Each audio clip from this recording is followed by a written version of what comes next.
Hello, and welcome to this week's episode of A Mic on the Podium with me, Michael Seal. Today, I conduct a conversation with an Irish conductor who divides her time between composing and conducting, both on the concert platform and in the recording studio. She often works in the world of film, TV and video games, and in 2020, she was the first woman to conduct at the Oscars. It's a pleasure to welcome Eímear Noone. Eímear, it's wonderful to see you and to chat with you and to meet you. How are you? Thanks, Mike. I'm well, thank you. Good. Excited to talk to you. And me too.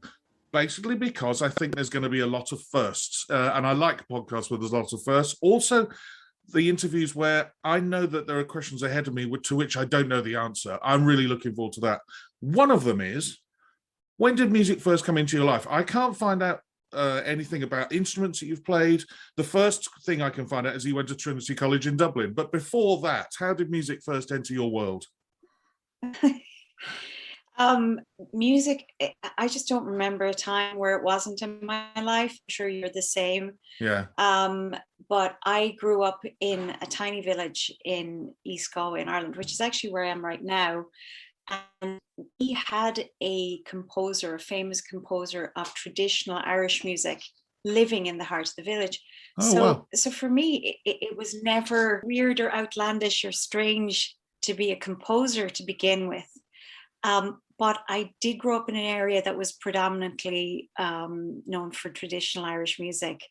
However, the first time I heard an orchestra on TV, I was just in love right away. Yeah. And it was really strange because I can remember the moment my dad called me in to look at something on TV. I was about 7 years old, and it was somebody conducting in Vienna. And I remember looking at it and going, oh my, wow, I'm going to do that. And it just, I have that memory of just deciding. I was about 7 years old. In Ireland, music is in the classroom in every school, and you know the way kids are handed recorders in the classroom. In the west of Ireland, that's a tin whistle, a penny whistle, which is funny because I just recorded a part on a TV score I just wrote. I was like, oh my God, boy, am I getting back to my roots right now. I'm in the same village and I'm playing the first instrument that I ever picked up. But you know the way we all have our angels. And one of my first angels was my primary school teacher, who, when I was 4 or 5 years old, drove up to my parents' house and insisted that I study music. And getting a visit from the school teacher in your local village at that time,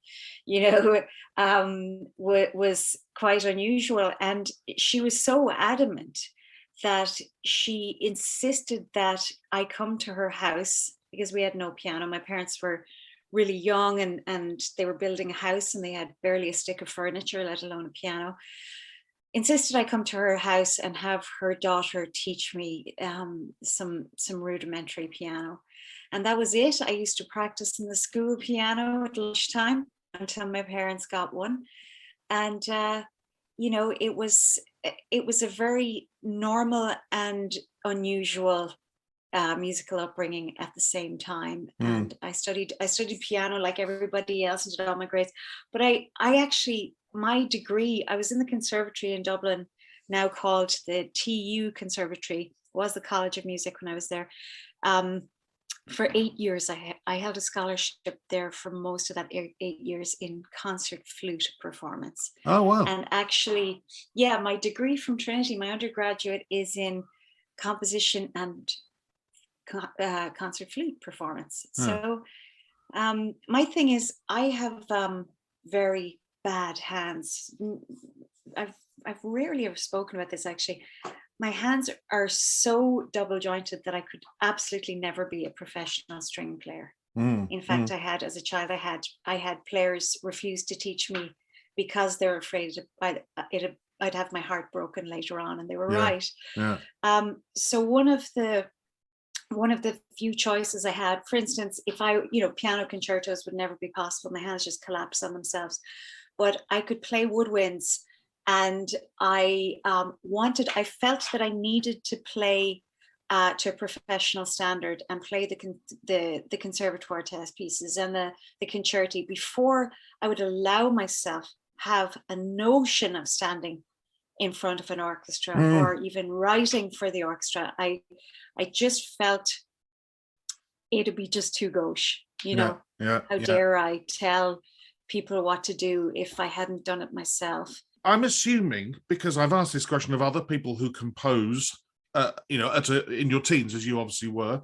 I mean, I know you said that you saw that TV broadcast from Vienna when you were 7, but I'm assuming that the first time you conducted anything as a composer would be one of your own works. It's how many composers I've interviewed get into conducting is, somebody's got to conduct your piece. Is it not true? Yeah.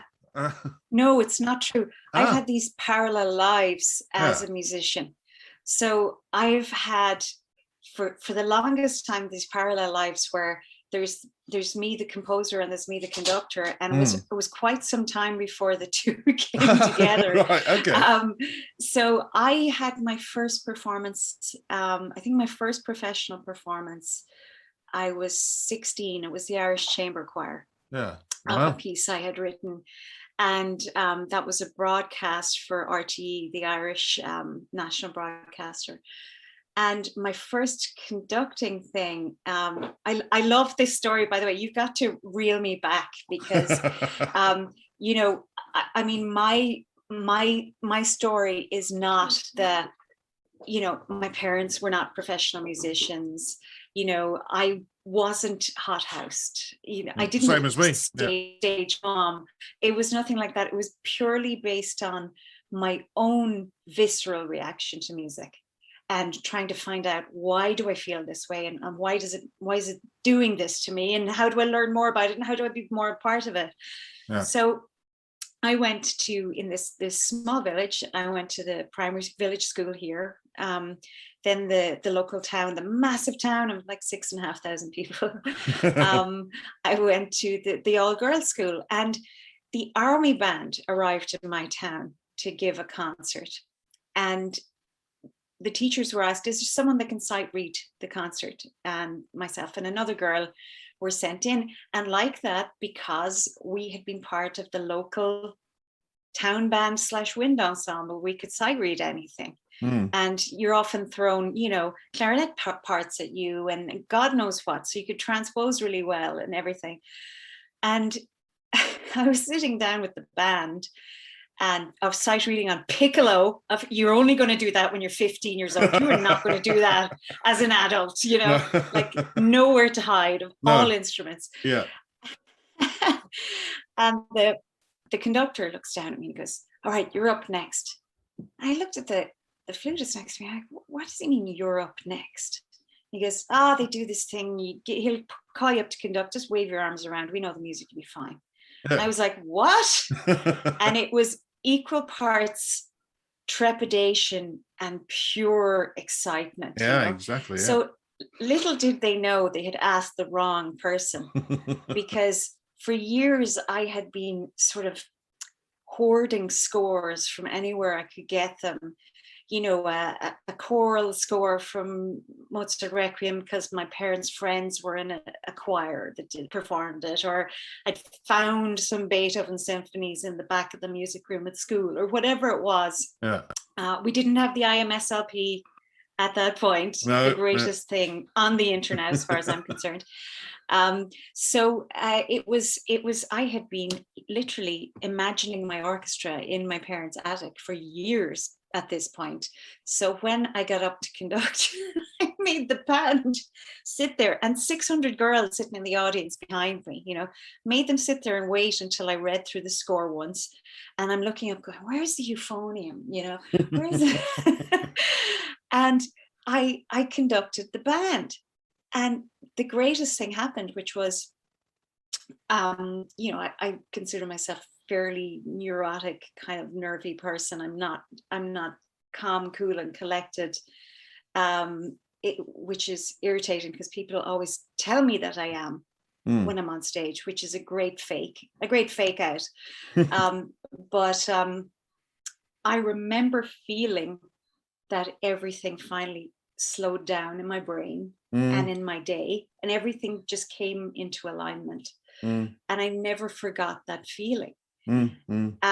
And the second thing that happened that day was I packed away my instrument. I'm in my school uniform and I'm making my way out of the town hall. And some of the players are hanging out along the walkway out of the hall. And one of them says to me, "Come here, myself and the lads were talking, and we reckon you should become a conductor." I mean, talk about the greatest, a casual comment from one of the lads in the Yeah. army band. Talk about the greatest thing they could possibly have said to 15-year-old me.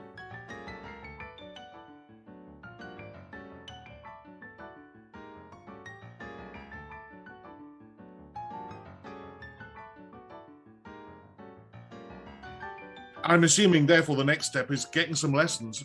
Was that at Trinity College where you had some lessons, or are you like others who have just gone through and never had a lesson and just seem to do it? No, so I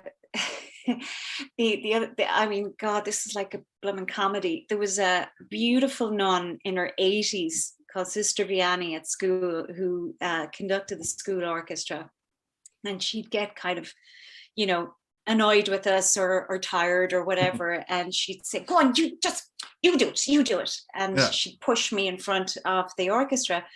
And similarly, you know, I would get to do little arrangements and things for Christmas medleys or whatever, you know, and this was 14, 15, 16 kind of age.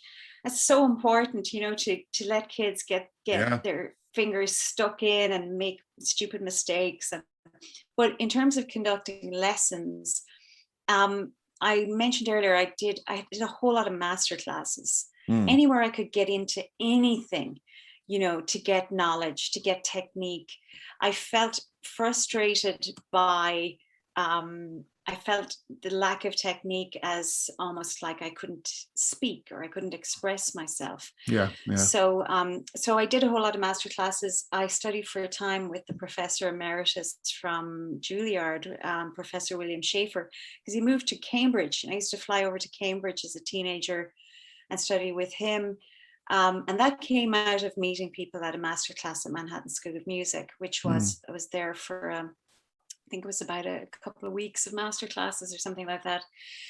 And while I was there, I got to see Esa-Pekka Salonen in rehearsal, and I got to see Kurt Masur in rehearsal. And, you know, it was a really important formative thing. And also Manhattan School of Music is where they shot Fame. So come on, it's all good. It's at a point in your life when I believe that we're at our most receptive as conductors to take on board all of this information. You know, it's not just when you're participating in the masterclass and whoever is giving you the lesson, in inverted commas, it's you're watching the other people who are participating. You're going to rehearsals. You're basically being the most absorbent sponge for conducting wisdom ever. And you know, the problem comes with is sorting out which bits of water or wisdom you can let fall out of the sponge and which bits you think you should keep. But at that point, you know, it's perfect, isn't it? You're massively in love with music. You know you want to do this. You're getting all of this information, and it's the perfect time. And I think, you know, assisting and listening and watching rehearsals and masterclasses, it's a must at that stage of anybody's career. Absolutely. And I mean, it also, masterclasses are great because they give you sort of a taste of different styles of technique and what different conductors are like, and who try to figure out who are you. And of course, conducting is a language first. It's, I mean, your musical brain is what it's all about to begin with, but in terms of technique and that physical expression, finding who you are is really important, and taking on a vocabulary that then you assimilate, and then it becomes your personal style of expression. Well, I think the person that really gave me the language of conducting, I'll go back and tell you some of my favorite conductors historically would be, and for very different reasons, Wilhelm Furtwängler and Igor Markevich.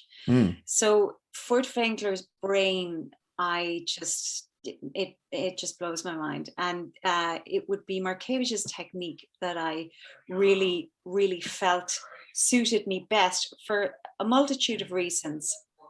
One, it's very, very clear. And I didn't feel, first of all, as a young conductor, you're at a disadvantage with the orchestra. And secondly, as a young female conductor, I didn't feel I'd ever be able to personality my way through. I needed to show, as they call it in Los Angeles, chops. Yeah. You've got chops. I needed that to be very clear. I needed it for me as well, because it made more logical sense to me. So Markevich's technique was always very, very clear, and you can hear it in the recordings. You can hear the detail, the clarity, everything. Yeah.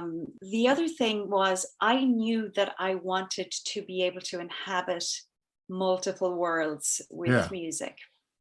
I wanted to be able to cross genres, and I also wanted to be able to synchronize in the studio to picture, to tracks, to whatever needed to be synchronized. So I knew I needed a type of technique that would work both in a live situation, just with our organic orchestra, and in the studio, and with any form of synchronization live. Yeah. When I was a student, really, there wasn't much live synchronization happening, but the recording studio, we had the Euroclick, we had the Oracle system, and then we have traditional conducting.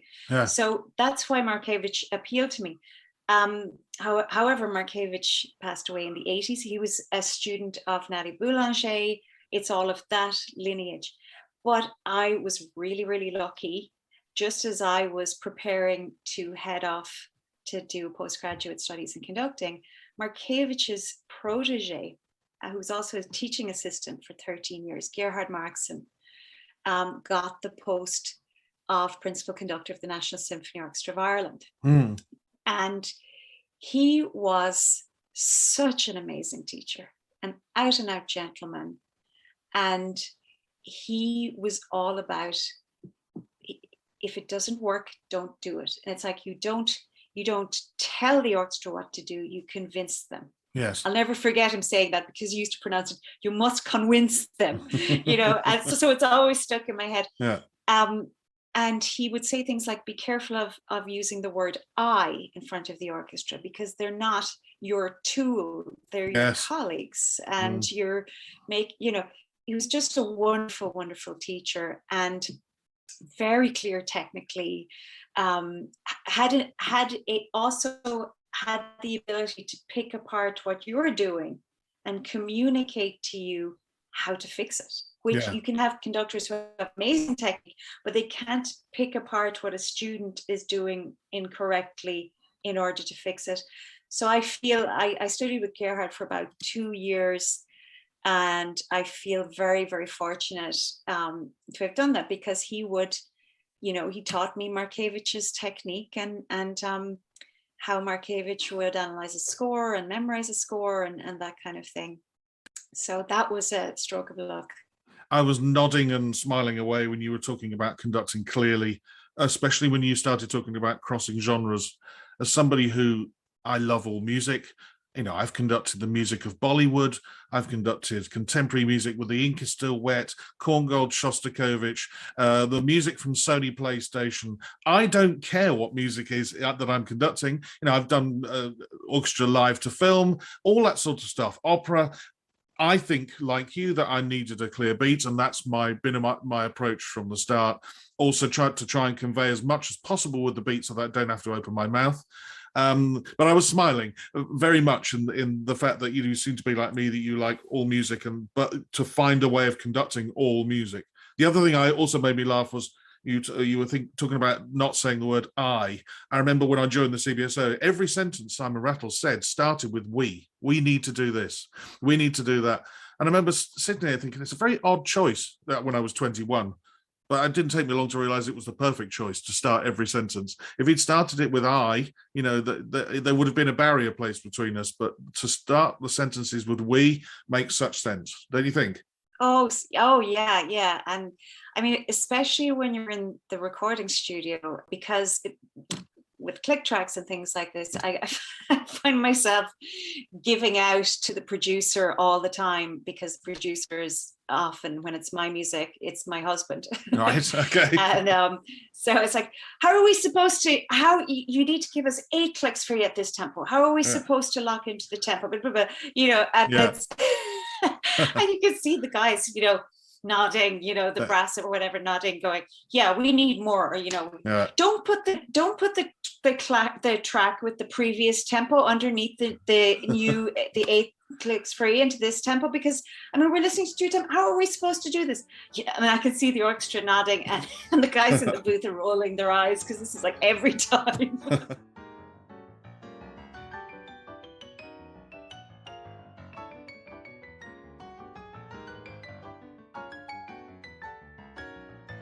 You've just led on perfectly. I couldn't have scripted it better to my next question, which, if you look at your CV and what you do online, a lot of what you do, obviously you talked about your having the 2 tracks, the 2 careers running side by side, but a lot of what you do is the two careers amalgamated. And I've talked earlier on, I think it was episode 20 with Matt Dunkley, who spends 95% of his career inside the studio doing film and TV work. Now, you do video games as well. You write music for video games. I assume you also conduct other people's music for video games. Do you, most of the time, or pretty much all of the time, use ClickTrack for those? The music, Matt talked about, I asked him, and I'll ask you the same question later, or you can answer it now. I always ask the conductors, how do you mark up and learn your score? And he said, well, I don't, because I normally see the score the morning I arrive for a session. Is it the same in video game music? Are there any differences really between film and TV sessions and video game sessions? So in the studio, film, video games, it's all the same depending on what the music is required to do. And that's really a lot of the time, most of the time, it is recorded to ClickTrack, because we have to add things, right? Especially if we're doing what we call striping. And striping means recording all the strings by themselves, recording all the brass by themselves, and layering the orchestra. And the reason that we do that is so that we can take away an element, really. It's not even so we can add an element, it's so we can take one away. But that also depends on why you would take something away. So in film, say if you have an action film where there's going to be lots and lots of explosions and lots of sound design that's really loud, you might have extra layers of brass that you can take away in the dub, on the dub stage. And it's all about control in the dub session, where they're mixing the music with sound design, with the dialogue, with all of the ambient sound, everything together, to have control there. Because if all of a sudden the director says, oh my God, this moment in the sound design is really important, and the brass is in the way or something, can we take the brass out? And at that point, if everything's recorded and mixed and produced, you're like, no, we can't. And if, in that case, what they'll do is they'll take your score and they will bury it in the background. And you don't want that. No, you don't want that. So so that would be one of the reasons to stripe a movie, generally, and that's the type of movie. Some action movies, yes, some not. Some animated features, yes, some not. Your dark and brooding indie film, most probably you won't need to have control over your brass and the dub on that, but you just don't know. And it's the composer getting to know the director's needs and the producer's needs, and what their relationship with film score is, and how, sometimes it's how confident they are with their use of music. Because sometimes you get directors that are just so scared of their film or their scene turning into a music video that they will ask you to write what we call wallpaper music, which is basically texture, or they can bury the score in the mix. So so for video games, there's a few different usages of music. You have what we call needle drop, which is the same as films, where you're in a room and there's a gramophone there, and the gramophone plays something. That's needle drop. Yeah. Literally the needle coming down on the gramophone. Huh. So that will either be written or it will be licensed from somewhere. Right. Then you have the cinematic. In big video games, the cinematic is the story of the game. It's the film at the beginning of the game that tells you the background, the lore, the mythology, whatever it is, the story of the game, who the characters are, what motivates them, all this stuff. So that you score just like a film. That will have edits, will have dialogue in place. You don't want to tread on dialogue, you want to match the edits, all of that sort of thing. Then you have in-game music, the music that's playing while you're in the game. What we tend to do with big orchestral games, game scores, is we create the hero version, which has got, all of your brass playing, all of your strings, everybody, more percussion, more percussion. And then let's throw a shofar on there and get a hurdy-gurdy, throw that in as well, So Kid in the Candy Store time. And that will have everybody. But we, depending on the situation, and this has to do with dialogue between the audio director of the game company and the director of the game, we might record all of that at once, one version, and we might record it in stems thereafter. But you have to know what a piece is needed for. For instance, if you have a piece where something that you do in the game triggers a certain reaction or whatever, we will write in a way that things can be looped. Or that certain, I'm not talking about loops like techno loops or that, I'm talking about looping, say, an 8-bar phrase or something, and making it interesting. So you'll do it such that you can add your brass, you can add your woodwinds, you can add your percussion for a different flavor of the same thing.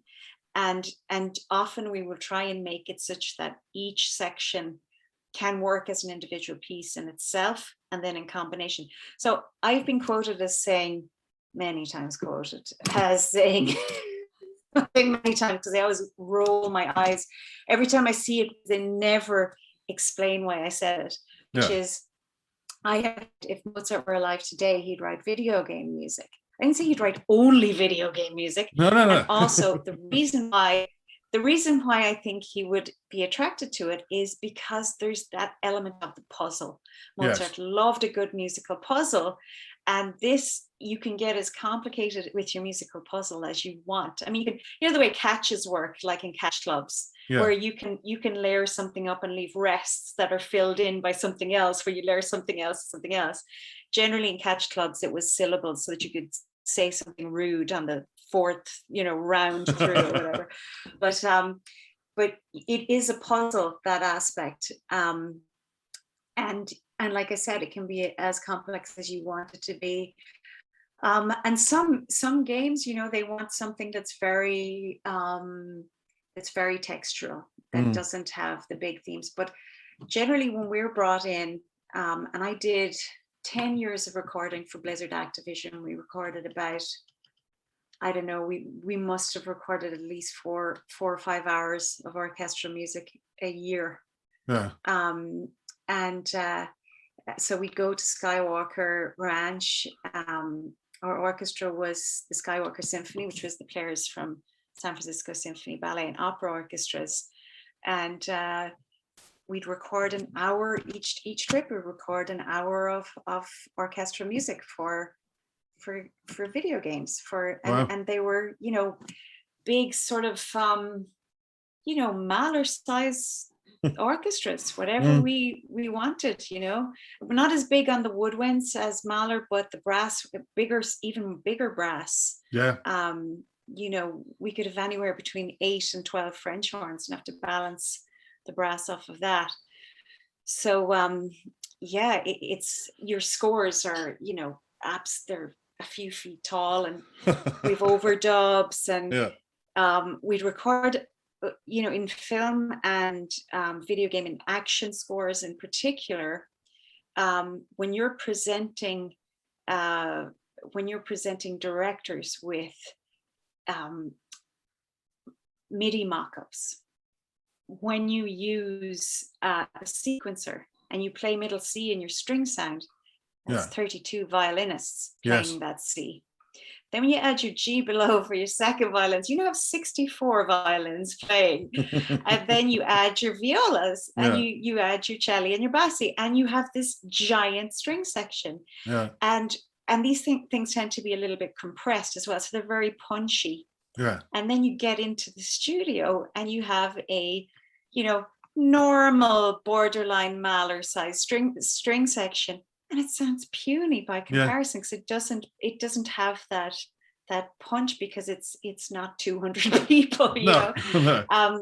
But your director and your producer who don't know the orchestra generally are going, what? Why does this sound smaller? And it's really expensive compared to just having samples. Yeah, MIDI mock-up. So what we do, if we have a director like that who really loves that type of thing, we'll record overdubs, and we'll create that size string section. So we'll orchestrate for that accordingly. So you could have three sets of three string orchestras on your score, and then all of your brass and woodwinds and probably choir and everything else besides. More. See, that's something new I've learned. I didn't know that happened, and that explains how some of the things I've listened to, and I'll come on to what I've listened to and why any second now. But some of the things I've listened to, I've thought, my God, that string section sounds awesome. Where have they got that from? But now maybe I know the reason why. I'm going to jump ahead to a question that I was going to leave till later on. I'm going to go straight there now. And you're at an advantage here compared to, say, somebody like myself. We've both conducted music from film in concerts. And most of the time, that music comes from the main title or the end credits or a famous bit of the film, or it could be films that we've all watched. I know where all of the cues from Star Wars go because I've watched every single episode. When I've come to conduct concerts for video game music, which I've done on a couple of occasions, one for WGR Funkhouse in Cologne, and one with the RPO, I did the history of Sony PlayStation at the Royal Albert Hall. I was lucky that a lot of those, when the planning stage, somebody gone onto YouTube and could find the original version or could find the concert version of the music that was that I was due to conduct. My question is this to you: is that if I'm conducting the asteroid field cue from The Empire Strikes Back, I know what the music should sound like, because it's depicting the Millennium Falcon escaping the TIE fighters and flying through an asteroid field.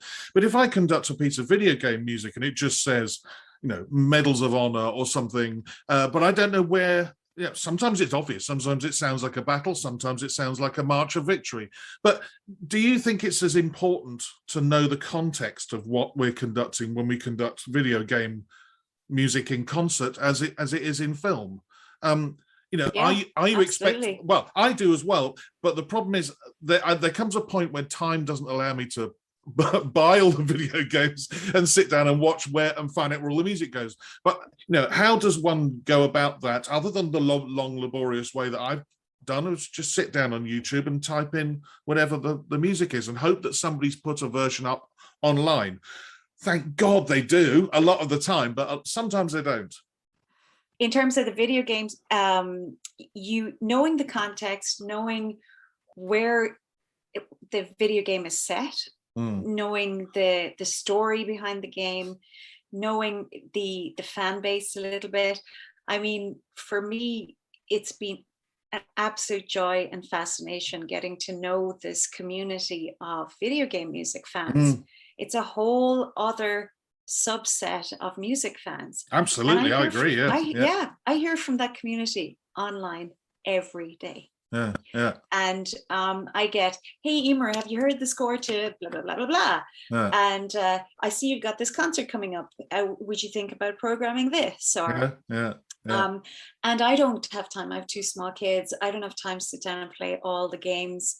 But I've been immersed in that world for such a long time at this point, that I kind of am aware of who's writing what, who's working on what their style is, what the game is, what the franchise is, what it's likely to be.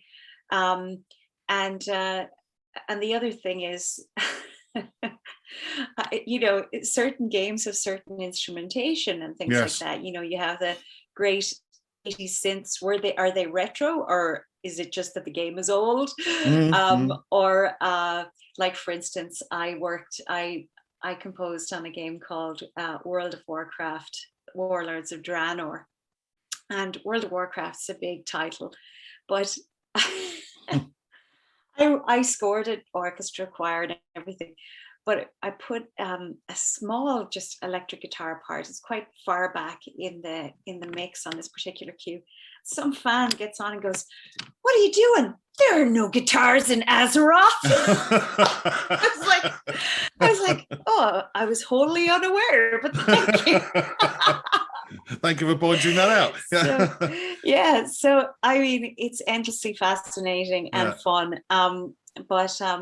But like that, it's like, if you're gonna perform a particular piece by any composer, you're going to go into their work, and you're going to go into the context and the period, and I'm always asked, is video game music the be all and end all or whatever? And I'm like, do you know what?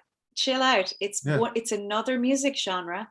There's some great stuff. There's a lot of good stuff, and there's some bad stuff. Yeah, and generally, absolutely. generally the bad stuff doesn't survive. Most of the good stuff doesn't survive, but the great stuff will, and it'll be just another addition to musical life. And it makes a lot of people very happy. Yes, absolutely.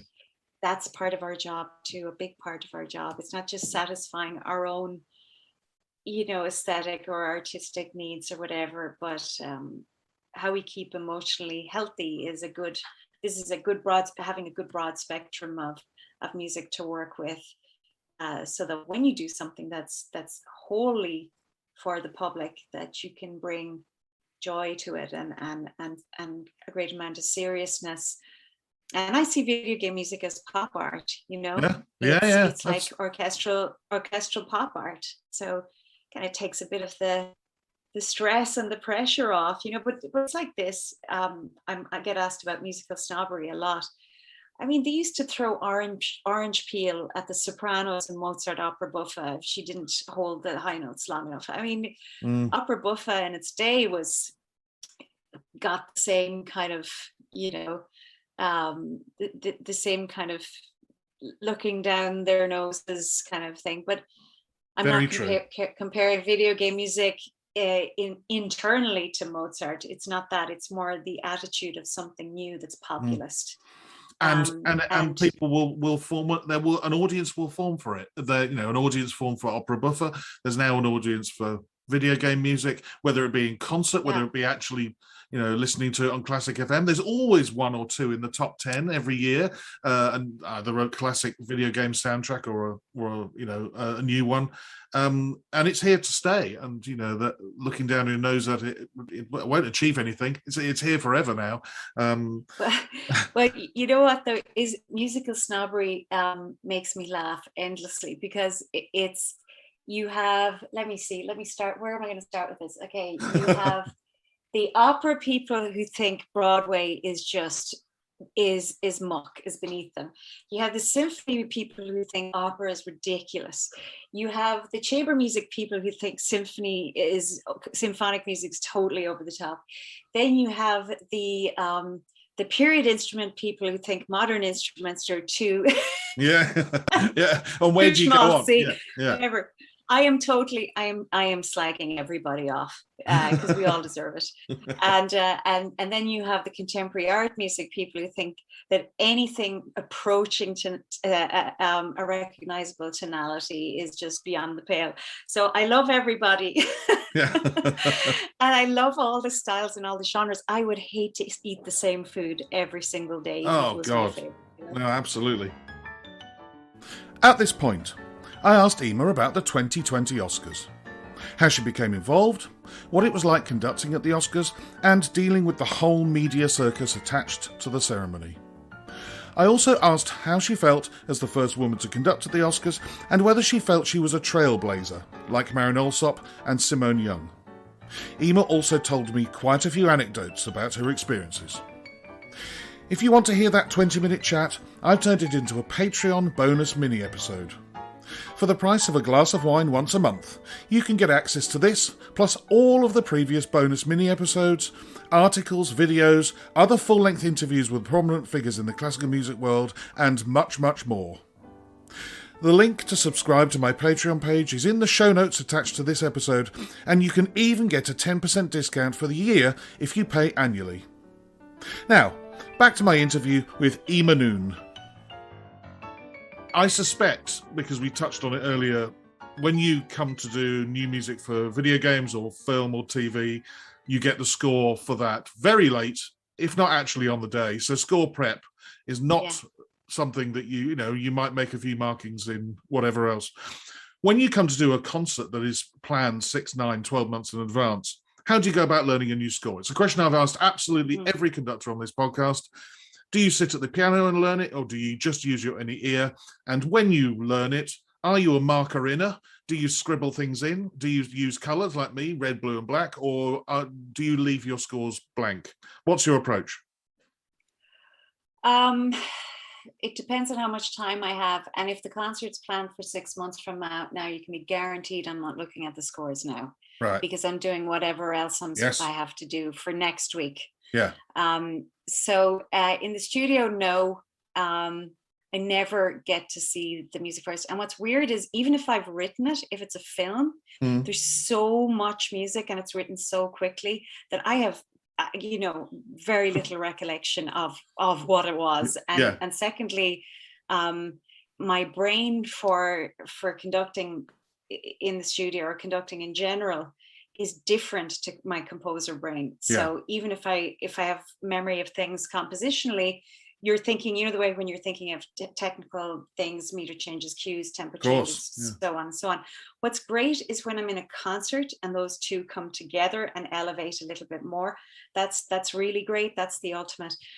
But if I get to mark in anything in the studio, I'll blitz through if it's, and this is, say, a project that's not mine, where I've no clue what the music is about at all.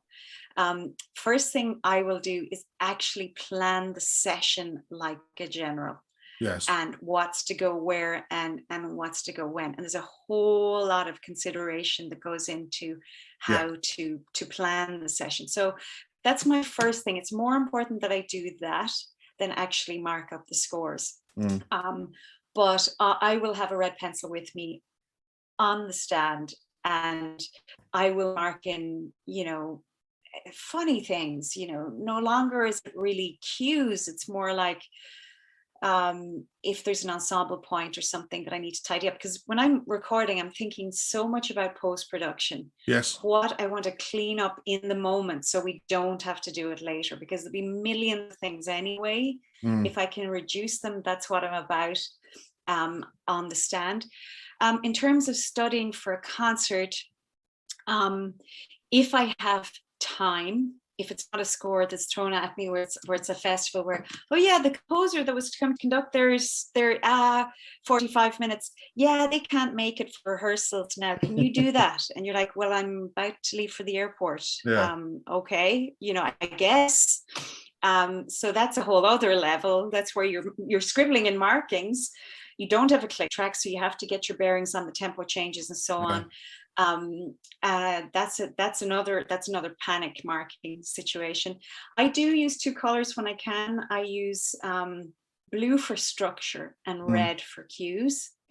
And cues are weird for me. I won't just cue an instrument. I'll cue the end of a note sometimes, or a chord, especially if there's, I think of it as keeping the edges of the rests clean, like nice smooth edges on the rests either side.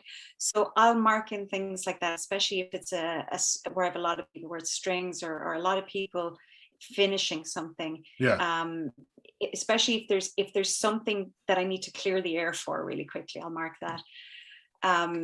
Of course, I'll be cognizant of tempo changes. don't really mark meter changes. I used to when I was a student, but I don't really do that anymore.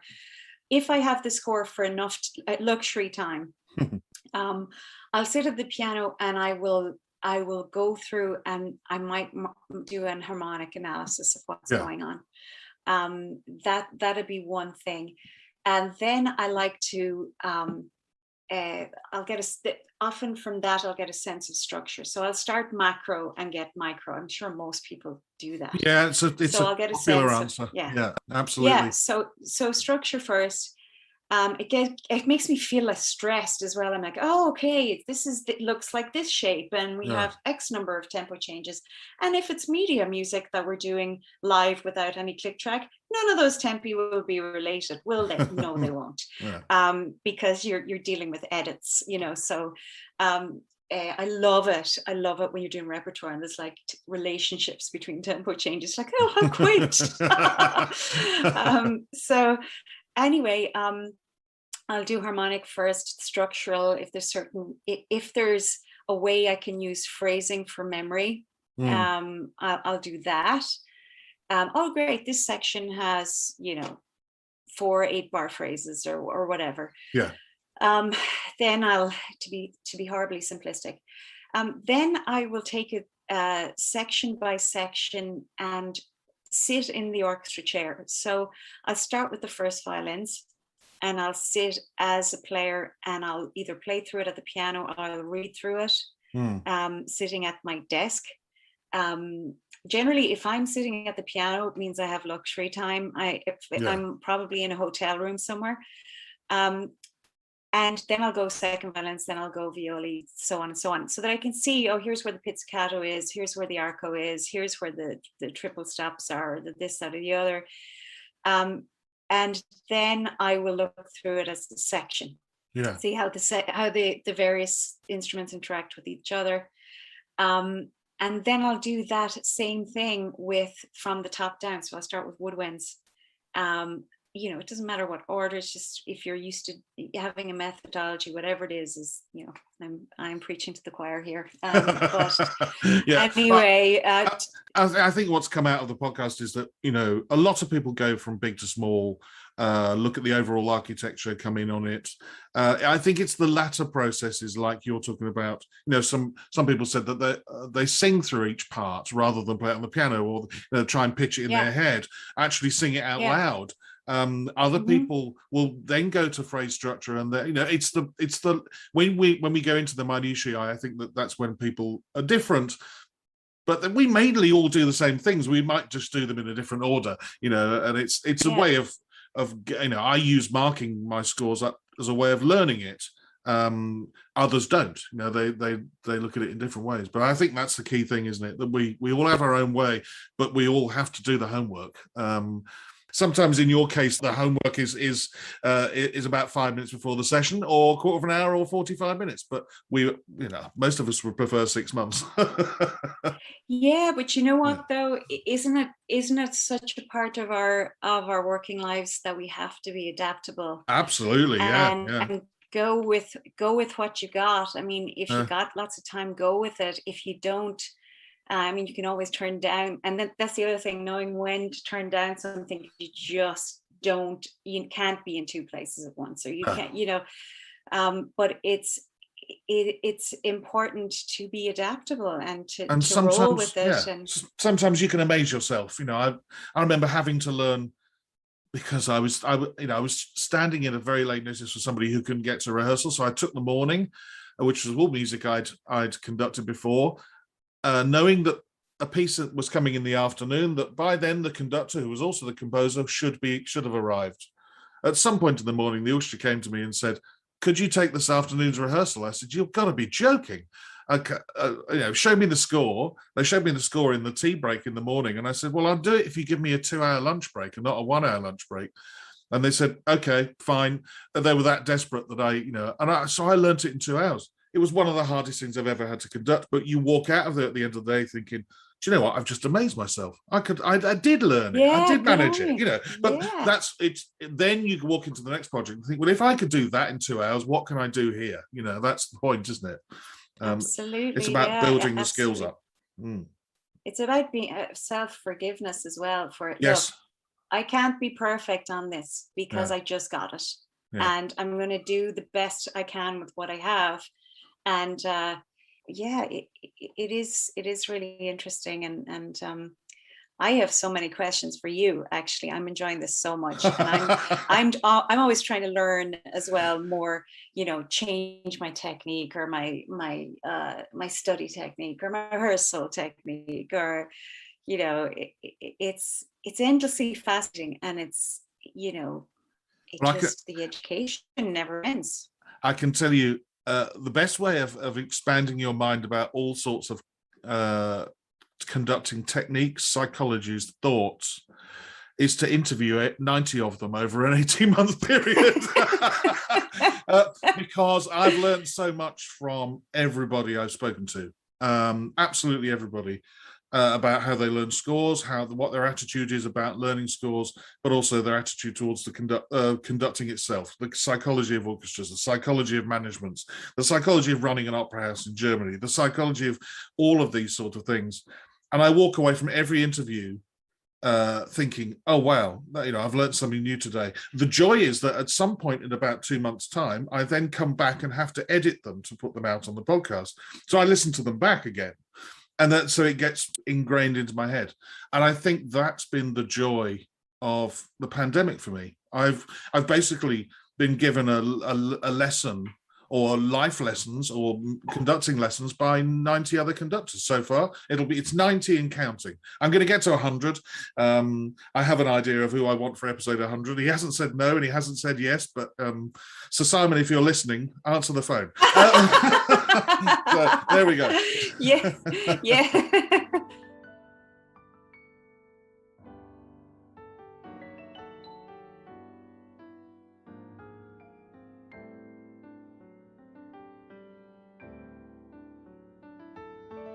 Eímear, it's time for the 10 questions that every conductor has answered since episode 1, or was it episode 2, with Andrew Litton?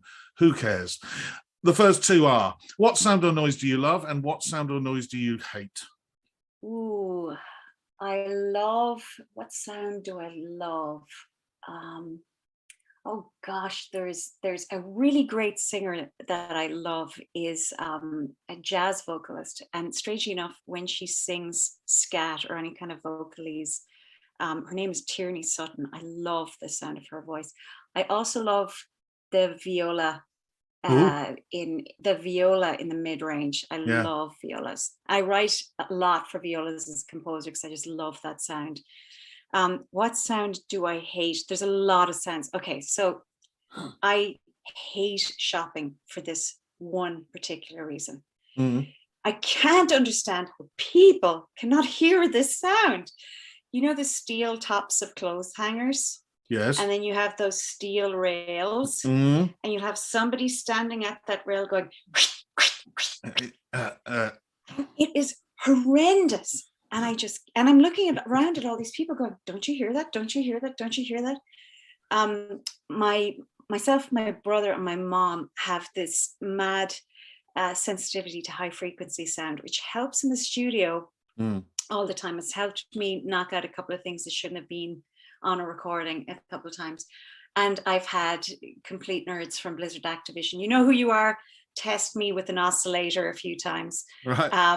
But I can hear the deer away thing that my mother-in-law uses to scare deer off her lawn in Chicago. And I can hear the rodent boxes they have in California to scare off rodents.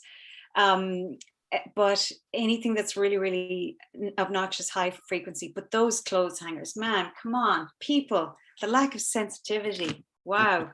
That's why I never go shopping. Hate it. Brilliant answers. If you had 24 hours free, what would you spend it doing? Ooh, 24 hours free. I suppose I'd want to be somewhere. I think I'd just love to go on a hike in Norway. I mean, I've been to Norway a few times now, and the landscape is so inspirational to me. And I've traveled so much, and cities and noise and airports, that I really come to appreciate the countryside, because that's how I grew up. But I've been watching, so I've been watching lots of great Scandinavian stuff on Netflix. And you're looking at this, and I remember flying in. I went to work with the Bergen Philharmonic, and flying into Bergen over all of these little islands. It's such a stunning country. So I think I'd take some Norwegian friends and go for a hike up outside of Bergen in Norway. That would be it. Now, question 4, you gave a couple of answers to this earlier on. I wonder whether they are your answers or whether there are any more. Who would be a favourite conductor of Yesteryear? Oh yeah, so Furtwängler and Markievicz for completely different reasons. Yeah. Furtwängler, I remember being in music college, and one of my lecturers at Trinity was a reviewer for classic CD, I think. What was it called? One of the CD. We don't even use CDs anymore. No. But he said, go and buy this one Beethoven recording, because we've been talking about Furtwängler, and it was the recordings from the 40s with the Berlin Philharmonic. And I remember putting on the 7th Symphony. I was getting ready to go to a student party, and the second movement came on. I was so floored. I had to sit on my bed in my dorm room and just be motionless. I couldn't believe what I was hearing. The architecture, so incredibly well illustrated of the movement by Furtwängler. It just really changed how I heard Beethoven from then on. And the 9th Symphony, the choir, oh my God, they sound like humanity. They sound like the voices of the human race. And it just, I've never been able to listen to Beethoven the same way ever since. Markievicz, just for completely such a different sound. And this is why I love these two are kind of on the opposite spectrum for me, because the rawness in the Furtwängler and the heaviness, it's so rich and wonderful. And then Markievicz, the clarity and the detail and the finesse is so stunning. And it just, everything, to me, that's my scale, and everybody else is somewhere between those two. Toscanini's on his own planet, but those two are my yardsticks, I suppose. Now, I wonder whether you've got two people at the opposite end of the spectrum for question number 5. Can you name your favourite current conductor or conductors? I've been really liking what Valery Gergiev has been doing lately.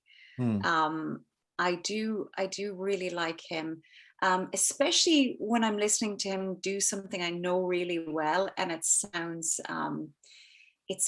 new to me. I mean, there's if you go online, you can find his Romeo and Juliet overture, and I'm just going, wow, this is like new and fresh to me.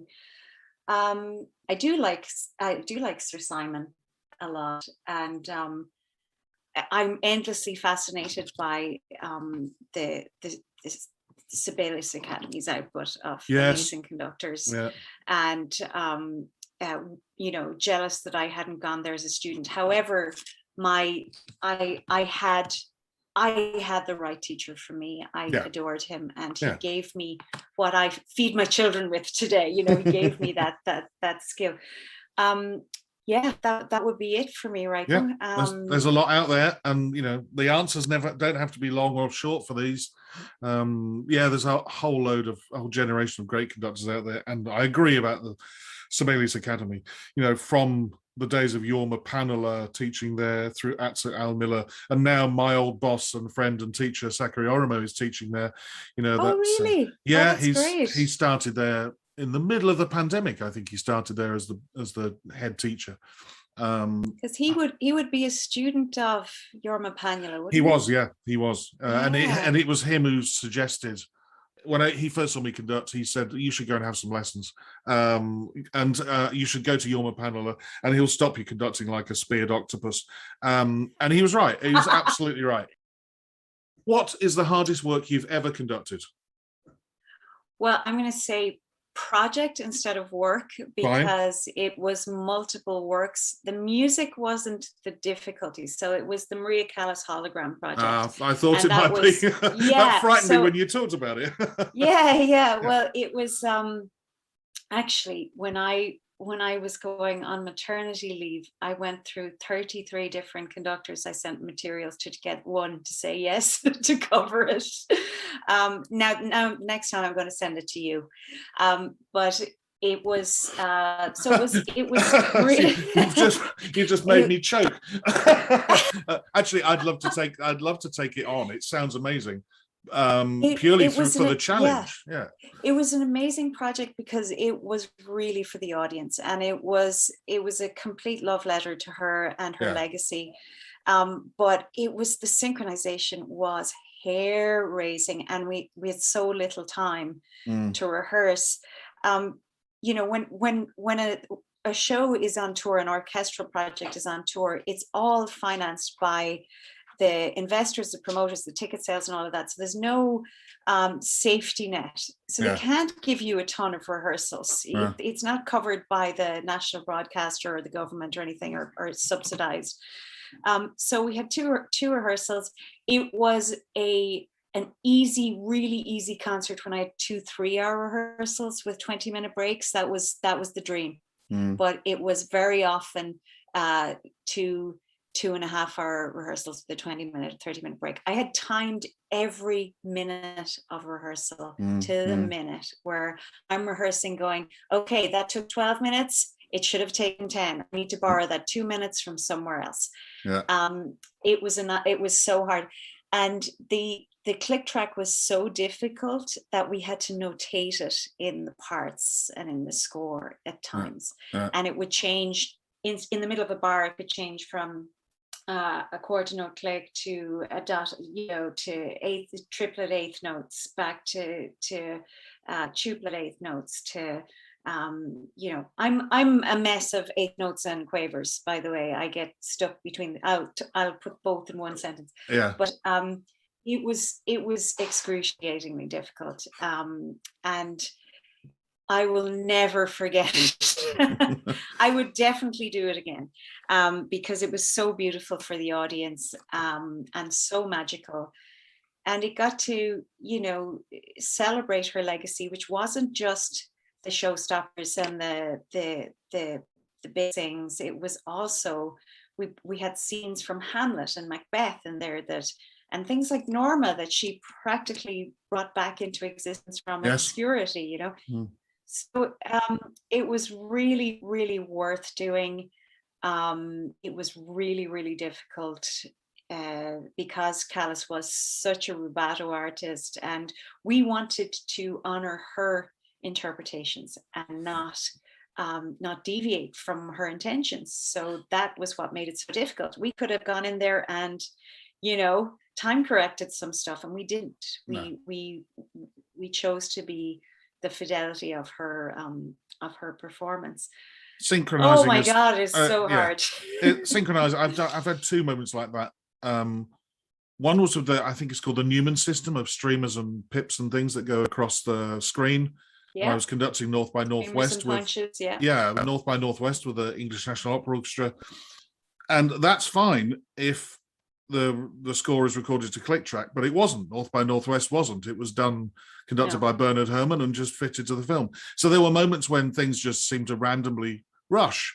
So the Newman system was glued to the original soundtrack, and I worked out that in the overture, in the main titles at the beginning, the credits, the famous credits, that it was okay to let the film be 1 bar ahead of me, because at some point later on it dragged a lot and came back to where I was.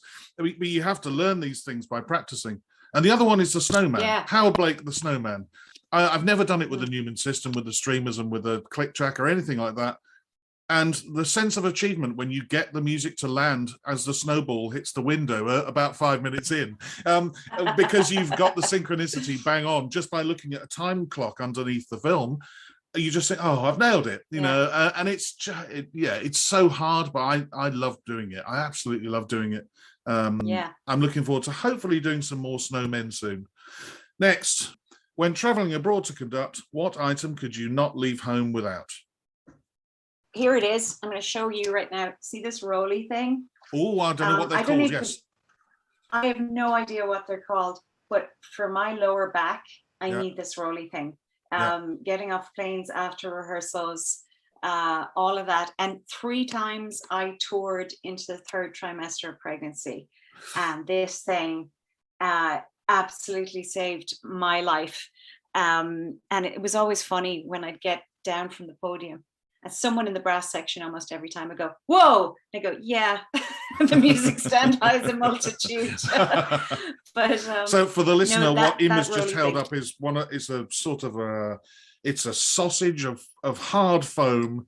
It's probably about 18 inches to 2 feet long, and I'm going to stick to old school because I can't think of it in centimeters. Probably 45 to 60 centimeters long, circular, very hard foam, and you put it on your lower back, or you put it on the floor and roll over it. And we've got one in our lounge downstairs, and now and again either me or my wife will be found rolling on the floor trying to flatten our backs out. Very good answer. Number 8. What is the one thing you would change about being a conductor? Yeah, I would, one of the things that always happens with me, and it's so frustrating, is I'm not terribly tall. And I so many times, especially in the States, you come in and you have these hydraulic stands in studios in particular, and they can, with the push of a button, the whole music stand, which is huge, will go up or down. And the guys will be like, okay, do we have it all the way down? It's all the way down. That's as far as it goes. Oh my God, she's going to be running, And the number of times I've had to have a podium on the podium so that so that people can see me. So yeah, those hydraulic stands, can we make them for slightly smaller people, please? I mean, I'm 5'5", but still, that one always frustrates me. Also, can we please get taller? My big one is music stands, because music today is say when you have overdubs and you have choirs and you have a rock band in the middle of these big scores for media. The number of times I have these music stands that are I'm not performing a Haydn symphony, and most people aren't performing Haydn symphonies every day. Can we have one that fits the music, please? Yeah. And then can we have one that's wide enough and one that don't fall over? And can we have stand lights that make sense and that don't hit my pages when I turn? If we have all of these things, it's about the I actually solicited a friend to think about designing a lightweight conductor stand to bring on tour with me. I was that frustrated with it. It's a very valid point. Behind me on the shelves, I've had to build some shelves with my A3 scores. I never realized I was going to have so many A3 scores, but I have. But actually, you're right. Many scores now are getting even bigger than A3. And there is, I've conducted regularly off a stand that will take an A3 score, but I've never seen one bigger than that.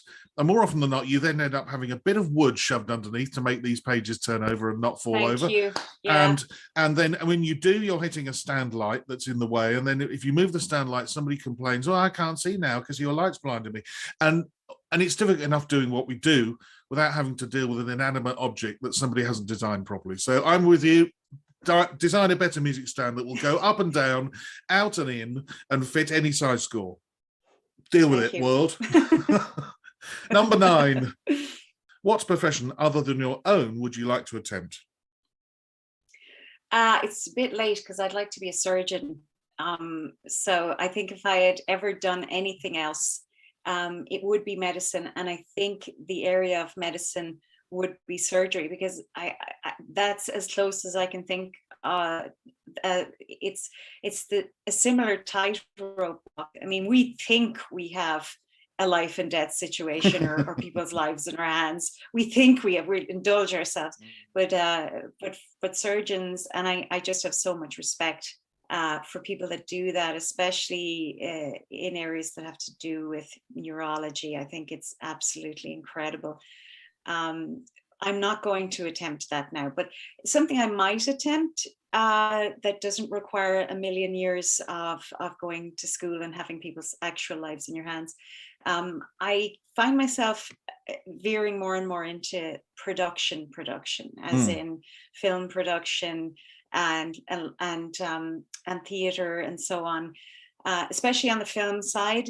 So I can see musical projects where I'm also, well, I've already produced some things, but I've become more involved in the inception and the conception of the project, and pulling a team together and helping get it financed and things like that. So that's something I can see, and there'd be projects that are very music oriented.